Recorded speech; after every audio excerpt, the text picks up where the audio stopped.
বিসমিল্লাহির রহমানির রহিম। আসসালামু আলাইকুম। আশা করি আপনারা সবাই ভালো আছেন। আজকে আমি আপনাদের দেখাবো খুবই মজার সরিষা ফুলের বড়া বানিয়ে। আশা করি এই রেসিপিটি আপনাদের ভালো লাগবে। আপনারা যদি সরিষা ফুলের বড়া না খেয়ে থাকেন তাহলে অবশ্যই একবার এটা করে খাবেন, খুবই মজা হয় এই বড়াটা খেতে। এখানে আমি এই যে সরিষা ফুল ভালো করে বেছে নিয়েছি। ভালো করে পোকা আছে কিনা ভালো করে দেখে পরিষ্কার করে নিতে হবে। এখন এটা আমি ভালো করে ধুয়ে পানি ঝরিয়ে নিব। যে এখানে আমি সরিষা ফুল নিয়েছি, আর নিয়েছি হাফ কাপ পরিমাণ পেঁয়াজ কুচি, 4-5টার মতো নিয়েছি কাঁচামরিচ কুচি। এখন এর ভিতরে আমি দিয়ে দিব 4 টেবিল চামচ মসুরের ডাল বাটা। ডালটা আমি একটু দানা দানা করে রেখেছি, একদম মিহি করে বাটিনি। এখন এই যে মসুরের ডাল বাটাটা দিয়ে এর মধ্যে দিলাম হাফ চামচ পরিমাণ রসুন বাটা, খুবই সামান্য একটু দিলাম আদা বাটা, হাফ চামচ পরিমাণ দিলাম হলুদের গুঁড়া, হাফ চামচ পরিমাণ দিব লাল মরিচের গুঁড়া, চামচ দিলাম ভাজা জিরার গুঁড়া, আর হাফ চামচ পরিমাণ দিব লবণ। আর এখন এর ভিতরে আমি 2 টেবিল চামচ পরিমাণ চালের গুঁড়া দিয়ে দিলাম। এতে করে এই বড়াটা একটু মুচমুচে হবে। এখন মশলার সাথে ভালো করে পেঁয়াজ মরিচগুলো আমি আগে মাখিয়ে নিব, নিয়ে সব কিছু একসাথে মাখিয়ে নিব। এই বড়াটা কিন্তু সাদা ভাতের সাথে আবার চায়ের সাথেও কিন্তু নাস্তা হিসাবে খেতে খুবই মজা লাগে। আমি এই যে সব ভালো করে মাখিয়ে নিচ্ছি।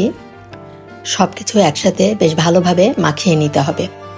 আমি কিন্তু এখানে কোনো ধনিয়া পাতা ব্যবহার করিনি, যেহেতু সরিষা ফুল দিয়েছি, সরিষা ফুলের ফ্লেভারটা এখানে ভালো লাগবে।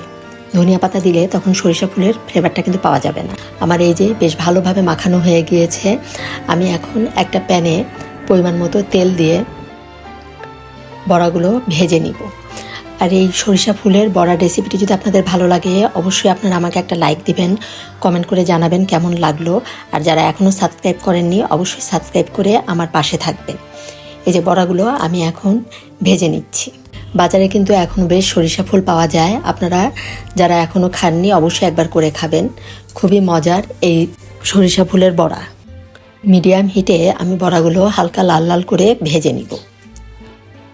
আর এই সরিষা ফুলের বড়া কিন্তু আমাদের শরীরের জন্য খুবই উপকারী। ঠান্ডা লাগলে এটা খেলে কিন্তু বেশ উপকার পাওয়া যায়।